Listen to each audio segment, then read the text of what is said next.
50년 무사고 운전자가 7분 만에 불합격 통보를 받았습니다. 그것도 단 하나의 숫자 때문에요. 여러분도 똑같은 일을 겪을 수 있습니다. 지금 이 순간에도 전국 시험장에서 70대 운전자 10명 중 7명이 첫 시도에서 떨어지고 있거든요. 문제는 운전 실력이 아닙니다. 경력도 아니고요. 바로 준비 방법을 모르기 때문입니다. 저는 15년 동안 수백 명의 갱신 과정을 지켜본 교통행동 연구 박사 곽두철입니다. 현장에서 매일 목격하는 장면이 있어요. 평생 사고 한 번 없이 운전하신 분들이 화면 앞에서 손이 굳어버리는 모습입니다. 더 큰 문제는 그 다음입니다. 한 번 떨어지면 자존심이 상하죠. 그래서 많은 분들이 무단으로 운전을 이어가십니다. 그러다 작은 접촉사고만 나도 보험이 안 나와요. 수백만 원을 본인이 부담하게 됩니다. 실제로 제가 상담했던 분 중에는 1,000만 원 넘게 물어내신 분도 계세요. 하지만 방법이 있습니다. 매일 딱 20분만 투자하세요. 그것도 집에서 가족과 함께 할 수 있는 간단한 훈련입니다. 2주면 충분해요. 제가 함께 했던 분들은 평균 3주 만에 불합격에서 만점으로 바뀌었습니다. 비결은 단순합니다. 시험장에 나오는 정확한 유형을 미리 연습하는 거예요. 오늘 이 영상 하나면 갱신 준비의 모든 것을 알 수 있습니다. 어떤 관문이 있고 왜 떨어지는지, 어떻게 준비하면 한 번에 통과하는지, 실패했을 때 어떻게 대처해야 하는지까지 전부 말씀드릴게요. 끝까지 보시면 여러분의 면허를 지킬 수 있습니다. 지금 당장 구독 버튼을 눌러주세요. 이 정보를 더 많은 분들이 알아야 불필요한 좌절을 막을 수 있습니다. 여러분은 준비되셨나요? 며느리와 함께 시험장에 갔던 장인어른 이야기를 떠올립니다. 장인어른은 50년 넘게 큰 사고 없이 운전하셨고 자신감이 정말 넘치셨죠. 아무 문제 없이 통과하실 거라고 가족 모두가 믿었습니다. 그런데 막상 시험장에 들어가시니 첫 단계 숫자 기억에서 손이 굳으셨대요. 화면에 7자리 숫자가 떴다가 사라지는데 긴장 때문인지 마지막 3자리가 희미해지셨답니다. 입력 순서를 헷갈리셨고 결국 틀리신 거죠. 두 번째 도전에서도 비슷한 실수가 이어졌고 결국 불합격 통보를 받으셨습니다. 자존심이 크게 상하셨습니다. 본인은 평생 사고 없이 잘 운전해 왔는데 이런 화면 검사 때문에 떨어지신 게 억울하셨던 거예요. 며느리께서 전화로 저한테 연락하셨을 때 목소리가 많이 떨리셨습니다. 그래서 일주일 뒤부터 장인어른과 하루 20분 루틴을 시작했습니다. 생활 속 암기, 손가락 입력 훈련, 반응 전환 놀이를 가족이 함께 했어요. 처음엔 어색해 하시더니 2주쯤 지나니까 숫자 7자리가 자연스럽게 외워지셨고 색깔 신호가 바뀔 때 손가락이 바로 반응하기 시작했습니다. 4주 뒤 같은 유형에서 만점을 받으셨어요. 며느리가 기뻐하시는 모습을 보면서 저도 정말 뿌듯했습니다. 이 이야기를 끝까지 들어야 전체 흐름을 알 수 있습니다. 왜 경력이 긴 분도 떨어지는지, 어떻게 준비하면 한 번에 통과할 수 있는지, 그리고 실패 후 어떻게 재도전해야 하는지 모두 알려드릴게요. 혹시 아직 구독과 좋아요를 누르지 않으셨다면 지금 바로 눌러주세요. 이 채널은 여러분의 건강하고 안전한 노년을 응원합니다. 끝까지 보시면 왜 지금 당장 습관을 바꿔야 하는지 분명하게 깨닫게 되실 겁니다. 뒤에 나올 실천법을 모르시면 지금까지의 노력이 의미 없어질 수도 있어요. 그럼 이제 실전 대비를 위한 큰 그림부터 짚어가 보겠습니다. 여러분의 면허를 지키는 일, 오늘부터 함께 준비해 봅시다. 첫 번째로 말씀드릴 내용은 인지 능력 평가입니다. 이 평가는 숫자 기억, 반응 전환, 상황 판단 3축으로 구성되는데요. 사실 내용 자체는 어렵지 않습니다. 문제는 긴장과 조작 미숙이 점수에 엄청난 영향을 준다는 거예요. 화면이 켜지고 꺼지는 타이밍, 손가락으로 입력하는 속도, 색깔이 바뀔 때 반응하는 순발력, 이 모든 게 평소 습관과 다르기 때문에 당황하시는 분들이 정말 많습니다. 국내외 교통안전 자료를 보면 고령 운전자의 주의 분배와 반응 지연이 교차로 위험과 직접 연관된다는 보고가 계속 나오고 있어요. 그래서 이 평가가 더욱 중요해진 겁니다. 제가 만난 68세 박영수 님도 처음엔 숫자 7자리 기억을 너무 어려워하셨습니다. 하지만 3주간 짧은 암기 훈련을 반복하시니까 확실히 개선되셨죠? 아침에 일어나서 집 전화번호 외우기, 산책 중 간판 숫자 외우기, 저녁에 오늘 약속 시간 회상하기, 이런 작은 습관들이 쌓이면서 시험장에서도 자신감이 생기셨어요. 제가 권해드리는 실천 방법은 이렇습니다. 하루 20분을 숫자 플래시, 손가락 리듬 입력, 색 신호 전환 놀이 3가지 세트로 나눠서 반복하세요. 숫자 플래시는 스마트폰 타이머를 3초로 맞추고 7자리 숫자를 보여준 뒤 화면을 끄고 손으로 적어보는 겁니다. 손가락 리듬 입력은 책상을 두드리면서 123, 456, 789 순서를 빠르게 누르는 연습이고요. 색신호 전환 놀이는 빨강, 파랑, 노랑 카드를 섞어놓고 색깔 이름을 보자마자 손뼉치기, 발 구르기로 반응하는 거예요. 이 세 가지를 매일 반복하면 2주 안에 확실히 달라집니다. 여기서 주의할 점이 하나 있습니다. 2번 연속 실수하면 큰 불이익이 있을 수 있으니 첫 응시에 최적 컨디션을 만드는 게 정말 중요해요. 전날 밤 잠을 설치거나 아침 식사를 거르면 집중력이 떨어집니다. 그러니 시험 3일 전부터는 일찍 자고 일찍 일어나서 생체 리듬을 맞춰두세요. 여러분은 어떤 문제가 가장 어렵게 느껴지셨나요? 숫자 기억인가요? 아니면 색깔 전환인가요? 두 번째로 짚어볼 내용은 교통안전교육과 법규 시험입니다. 교육을 받은 후에 최신 법규 시험이 있는데 합격선이 정해져 있어요. 예전처럼 형식적인 교육이 아니라 실제로 점수를 받아야 다음 단계로 넘어갈 수 있습니다. 최근에는 보행자 보호 강화, 보호구역 규정 변화가 특히 강조되고 있고요. 이런 변화가 사고 감소에 유효하다는 분석이 계속 이어지고 있습니다. 제가 상담했던 72세 정미선님은 제한속도 변경을 전혀 몰라서 오답이 정말 많으셨어요. 예전에는 주택가가 30km였는데 이제는 20km로 바뀐 곳이 많거든요. 그리고 우회전 일시정지도 새로 추가된 규정이고요. 정미선님이 계정 요약표를 만들어서 냉장고에 붙여두고 매일 아침 한 번씩 읽으셨더니 제도전에서 바로 통과하셨습니다. 실천 방법을 구체적으로 말씀드리면 도로교통 관련 공식 자료로 최근 변경분을 우선 학습하세요. 문제집을 사서 푸는 것보다 요약표와 상황별 예시를 챙기는 게 훨씬 효과적입니다. 보행자가 횡단보도 앞에 서 있을 때 어떻게 해야 하는지, 보호구역에서 속도를 어떻게 맞춰야 하는지, 우회전할 때 어느 시점에 정지해야 하는지 이런 상황을 그림으로 그려보면서 머릿속에 넣으세요. 주의할 점은 지역과 시기에 따라 세부 문항과 강조점이 다를 수 있다는 겁니다. 그러니 반드시 본인이 시험 보실 지역의 최신 자료를 확인하셔야 해요. 최근 바뀐 규정 중 가장 헷갈리는 항목은 무엇인가요? 세 번째는 적성 검사 대비입니다. 시력과 청력, 혈압 등 전반적인 상태를 확인하는 과정인데요. 최근에는 야간 시야 평가가 특히 강조되고 있습니다. 나이가 들면 빛 번짐이나 눈부심이 심해지는데 이걸 가볍게 보시면 안 돼요. 야간 산란과 대비민감도 저하는 위험인식 지연과 직접 연관됩니다. 밤에 운전하실 때 앞차 불빛이 유난히 번지거나 신호등이 흐릿하게 보이면 이미 시야에 문제가 생긴 거예요. 76세 김난주님은 평소 밤에 불빛 번짐을 좀 느끼셨지만 대수롭지 않게 넘기셨대요. 그런데 검진에서 교정 필요성을 확인하셨고 안경 도수를 맞춘 후에야 통과하셨습니다. 만약 그대로 시험 보셨으면 떨어지셨을 거예요. 그러니 검사 전에 미리 안경 도수 점검을 받으세요. 그리고 어두운 환경에 적응하는 훈련도 해보시고요. 염분과 카페인을 조절하는 것도 중요합니다. 짠 음식을 많이 드시면 혈압이 오르고 카페인을 과하게 섭취하면 심박수가 불안정해지거든요. 만약 평소 혈압약이나 당뇨약을 드신다면 규칙적으로 복약하는 게 정말 중요해요. 검사 당일 갑자기 약을 걸으면 수치가 튀어서 재검을 받을 수도 있습니다. 세부 기준은 시기별로 달라질 수 있으니 공식 안내를 꼭 확인하세요. 최근 3개월간 야간 운전이 유난히 부담스러웠던 적이 있나요? 그렇다면 꼭 미리 검진 받으시길 바랍니다. 네 번째는 코스 주행과 실제 도로 주행입니다. 평행주차와 직각주차, T자 코스와 S자 코스, 그리고 실도로에서의 신호, 차로, 보행자 보호까지 모든 게 종합적으로 채점됩니다. 한 가지라도 크게 실수하면 전체 점수가 떨어지기 때문에 긴장감이 정말 큽니다. 특히 주차는 핸들을 얼마나 돌려야 하는지, 백미러로 언제 확인해야 하는지 감이 안 잡히면 라인을 밟거나 라바콘을 치게 되죠. 사전 시뮬레이션을 반복하면 실수 패턴이 확실히 줄어든다는 보고가 있어요. 77세 이성호님은 핸들 전환 타이밍을 종이에 기록하면서 연습하셨는데 2주 만에 라인 접촉을 절반 이하로 줄이셨습니다. 처음에는 백미러 각도만 보고 핸들을 돌렸는데 자꾸 라인을 밟으시더라고요. 그래서 차체 중심과 라바콘 거리를 손으로 재보시고 핸들을 한 바퀴 반 돌렸을 때 정확히 어느 위치에 차가 서는지 메모하셨어요. 이런 작은 기록이 실전에서 큰 도움이 됩니다. 제가 권하는 실천 방법은 주 2회 코스 반복 연습이에요. 실도로는 보행자 우선 시나리오를 집중적으로 연습하세요. 횡단보도 앞에 사람이 서 있으면 무조건 멈춰야 하고 좌회전할 때 마주오는 차와 보행자를 동시에 확인해야 합니다. 이런 상황을 머릿속으로 그리면서 운전대를 잡으면 실수가 훨씬 줄어요. 주의할 점은 한 번의 큰 실수가 전체 결과를 좌우할 수 있다는 겁니다. 라바콘 하나만 쳐도 감점이 크고 보행자 보호를 한 번만 놓쳐도 불합격될 수 있어요. 여러분은 주차와 교차로 중 어디에서 더 긴장하시나요?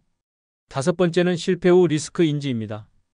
갱신 과정 중에 한 단계라도 실패하면 다음 단계로 넘어갈 수 없어요. 그리고 무단 운전은 형사적 처벌과 보험 불이익이 정말 큽니다. 면허가 정지된 상태에서 운전하면 무면허 운전이 되고 만약 사고라도 나면 보험이 안 나옵니다. 무면허 사고의 비용 부담이 가게에 큰 충격을 준다는 통계가 있어요. 수백만 원에서 수천만 원까지 본인이 다 부담해야 하는 경우도 생깁니다. 75세 장대현님은 한 번 떨어지신 후에 급한 마음에 무단으로 운전하시다가 경미한 접촉사고가 났어요. 다행히 큰 부상은 없었지만 보험 처리가 안 되면서 본인이 전액 배상하셔야 했습니다.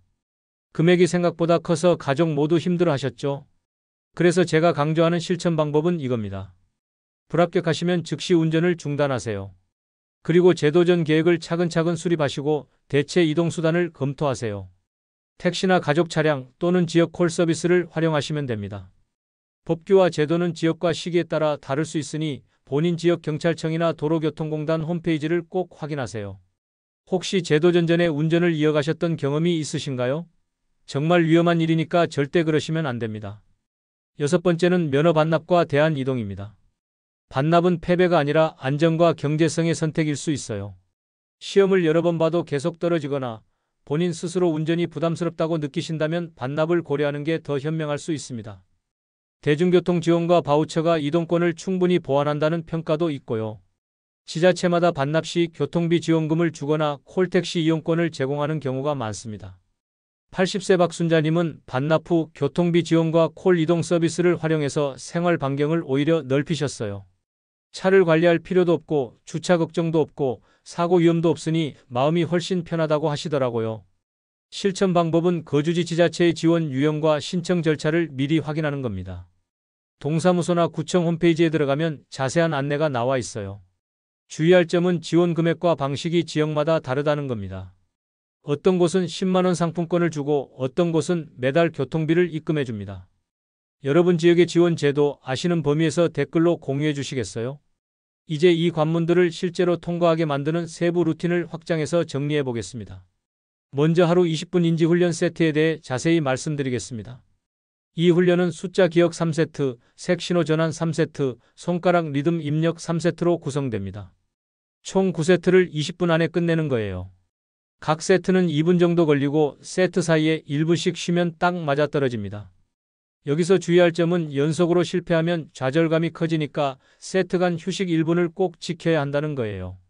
숨 한 번 크게 쉬고 손목 가볍게 털고 다시 시작하세요. 실천 방법을 요일별로 나눠서 말씀드리면 월요일, 수요일, 금요일은 기억 집중으로 숫자 플래시를 더 많이 하시고요. 화요일, 목요일, 토요일은 반응 집중으로 색신호 전환과 손가락 리듬을 더 반복하세요. 일요일은 가벼운 종합 점검으로 전체를 한 번씩 훑어보면 됩니다. 이렇게 일주일 루틴을 짜두면 지루하지 않고 꾸준히 이어갈 수 있어요. 오늘 몇 세트부터 시작해 보실래요? 두 번째는 생활 암기 루틴입니다. 집 근처 간판, 전화번호, 약속 시간을 소리내어 기억하고 반복 회상하는 거예요. 예를 들어 산책 나가실 때 간판 5개를 보시면서 이름을 외우세요. 김밥천국, 세탁소, 꽃집, 약국, 편의점 이렇게요. 그리고 집에 돌아와서 종이에 적어보는 겁니다. 처음엔 3개도 기억 안 나실 수 있는데 일주일만 반복하면 5개가 술술 나옵니다. 주의할 점은 무리한 장문 암기는 피하고 7자 내외로 시작하는 거예요. 실천 방법은 산책길에 본 단어 5개를 귀가 후 손으로 적으며 회상하는 겁니다. 손으로 쓰는 게 중요해요. 머릿속으로만 떠올리는 것보다 손을 움직여서 적으면 기억이 훨씬 오래 남습니다. 오늘 외워온 단어 5개 댓글로 남겨보실래요? 여러분과 함께 연습하고 싶습니다. 세 번째는 법규 요약표 학습입니다. 보행자 보호, 보호구역, 차로 통행, 우회전 일시정지 등 최근 변경된 내용을 표로 정리하는 거예요. A사 용지 한 장에 큰 글씨로 적어서 냉장고나 거실벽에 붙여두세요. 그리고 매일 아침 10분 요약표 읽기, 저녁 10분 기출 유형 풀기를 이틀 주기로 반복하세요. 주의할 점은 비공식 자료에 오기입이 있을 수 있으니 반드시 공식 출처로 대조해야 한다는 겁니다. 도로교통공단이나 경찰청 자료를 기준으로 하세요. 실천 방법은 아침 10분 요약표, 저녁 10분 기출 유형으로 나눠서 이틀에 한 번씩 반복하는 겁니다. 하루는 법규 읽고 다음 날은 문제 풀고 이렇게 번갈아 가면서 하면 지루하지 않아요. 가장 헷갈리는 규정 하나를 댓글에 적어 보시겠어요? 함께 풀어봅시다. 네 번째는 코스 주행 오류 패턴 기록입니다. 라바콘 접촉 지점, 핸들 전환 각도, 속도 변화를 스마트폰 메모의 단문으로 기록하는 거예요. 예를 들어 오늘 평행 주차에서 왼쪽 라바콘을 2번 쳤다. 핸들을 한 바퀴 반 돌렸을 때 뒤쪽이 너무 벌어졌다. 이런 식으로 짧게 적으세요.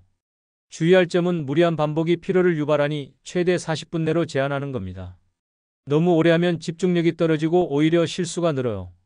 실천 방법은 연습 후 바로 한 줄 리뷰 3개를 남기는 겁니다. 오늘 잘한 점 하나, 고칠 점 하나, 다음 목표 하나. 예를 들어 오늘 잘한 점은 백미러 확인을 빠르게 했다. 고칠 점은 핸들 타이밍이 늦었다. 다음 목표는 핸들을 0.5초 빨리 돌리기. 이렇게 적으세요. 여러분의 한 줄 리뷰는 무엇인가요? 5번째는 야간 대비 시야 점검입니다. 빛 번짐, 눈부심, 대비 민감도 저하를 체크하는 거예요. 밤에 운전하실 때 신호등이 흐릿하게 보이거나 마주오는 차 불빛이 너무 밝게 느껴지면 이미 시야에 문제가 있는 겁니다. 주의할 점은 이상이 느껴지면 미리 시야 교정과 환경 조절을 준비해야 한다는 거예요. 안과 검진 받으시고 안경 도수 맞추시고 필요하면 선글라스나 야간용 렌즈도 고려하세요. 실천 방법은 저조도 실내에서 5분간 시표 보기입니다. 불을 어둡게 켜놓고 벽에 붙인 글자를 읽어보세요. 밝기를 조금씩 줄여가면서 어느 시점부터 글자가 안 보이는지 체감하는 겁니다. 눈이 적응하는 시간도 확인해 보세요. 어두운 곳에 들어갔다가 다시 밝은 곳으로 나왔을 때 몇 초 만에 선명해지는지 재보는 거예요. 밤길에서 특히 불편했던 상황이 있었나요? 6번째는 컨디션 관리입니다. 수면과 수분, 염분과 카페인을 관리하면 반응 시간이 확실히 안정됩니다. 잠을 충분히 자야 집중력이 생기고 물을 적당히 마셔야 두뇌 회전이 빨라지고 염분을 줄여야 혈압이 안정되고 카페인을 조절해야 심박수가 고르게 유지됩니다. 주의할 점은 검사 전날 과로와 늦은 식사는 꼭 피해야 한다는 거예요. 전날 밤 10시 이후에 식사하면 소화가 안 되고 아침에 몸이 무거워요. 실천 방법은 검사 3일 전부터 일찍 자고 일찍 일어나서 생체 리듬을 맞추는 겁니다.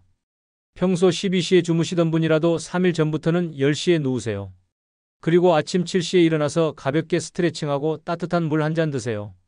이렇게 하면 시험 당일 컨디션이 최상으로 올라옵니다. 검사 전날 저녁 루틴을 어떻게 정하실 건가요? 마지막 7번째는 예약과 서류 체크입니다. 교육과 평가 예약은 몰림 현상이 있어서 조기 확보가 정말 필요해요. 한 달 전에 예약하려고 하면 이미 자리가 다 찰 수도 있습니다. 주의할 점은 지역별로 준비 서류가 다를 수 있다는 겁니다. 어떤 지역은 사진 이메일을 요구하고 어떤 지역은 건강검진 결과지를 요구합니다. 실천 방법은 캘린더에 마감일과 준비물을 적고 하루 전에 재확인하는 겁니다. 스마트폰 알람을 설정해 두시면 더 좋고요. 혹시 예약일을 캘린더에 입력해 두셨나요? 이렇게 일주일 루틴을 정리하면 마지막 마무리 단계에서 헷갈릴 것이 거의 없습니다. 이제 오늘부터 무엇을 바꿀지 정리하고 용기를 드리겠습니다. 오늘 핵심을 간단히 정리하겠습니다. 잘못된 상식은 경력이 길면 자동으로 통과한다는 믿음이 없고 올바른 관리는 준비한 만큼 합격이 가까워진다는 사실입니다. 아무리 40년 넘게 운전하셨어도 인지평가와 최신 법규를 모르면 첫 관문에서 멈출 수밖에 없어요. 준비 없이 시험장에 가면 긴장 때문에 손이 굳고 숫자가 희미해지고 법규 문제에서 오답이 쏟아집니다. 그리고 한번 떨어지면 자존심이 상하고 급한 마음에 무단운전을 하게 되는데 이게 정말 위험합니다. 무단운전은 법적 처벌과 경제적 부담을 동시에 부르거든요. 사고라도 나면 보험이 안 나와서 수백만 원을 본인이 다 부담해야 합니다. 가족에게도 큰 짐이 되고 본인도 죄책감에 시달리게 돼요. 반대로 체계적인 인지훈련과 최신 법규 학습, 코스 오류 기록만으로도 점수는 안정적으로 오릅니다. 하루 20분 루틴을 2주만 지키면 숫자 기억이 자연스러워지고 반응 전환이 빨라지고 손가락 입력이 정확해집니다. 법규 요약표를 매일 아침 한 번씩 읽으면 최근 변경 내용이 머릿속에 확실히 박혀요. 코스 주행 오류를 하나씩 기록하면 실수 패턴이 줄어들고 실전에서도 당황하지 않게 됩니다. 제 제안은 단 하나입니다. 오늘 당장 20분 루틴을 시작하고 요약표 한 장을 만들어 눈에 보이는 곳에 붙이세요. 냉장고 문이든 거실 벽이든 침대 옆 벽이든 매일 보는 곳에 붙여두는 겁니다. 그리고 가족에게 함께 해달라고 부탁하세요. 손자 손녀가 옆에서 숫자 카드를 보여주고 며느리나 아들이 색신호 전환 놀이를 같이 하면 훨씬 재미있고 지속하기 쉬워요. 준비가 자존감을 지키고 이동의 자유를 지켜줍니다. 떨어지지 않으려고 준비하는 게 아니라 안전하게 더 오래 운전하기 위해 준비하는 겁니다. 본인도 안전하고 가족도 안심하고 길 위에 다른 분들도 보호하는 거예요. 이게 진짜 준비의 의미입니다. 다음 영상에서는 실제 시험장에서 나오는 인지평가 유형별 만점 풀이 흐름을 손가락 움직임까지 보여드리겠습니다. 화면이 어떻게 켜지고 숫자가 어떤 순서로 나오고 손가락을 어느 타이밍에 어떻게 움직여야 하는지 실전처럼 보여드릴게요. 그 영상까지 보시면 시험장에 가서도 전혀 당황하지 않으실 겁니다. 여러분은 어느 부분부터 바꿔보실 건가요? 오늘 저녁부터 20분 루틴을 시작하실 건가요? 아니면 내일 아침에 요약표부터 만들어 보실 건가요? 댓글로 다짐 한마디 남겨주시면 제가 응원하겠습니다.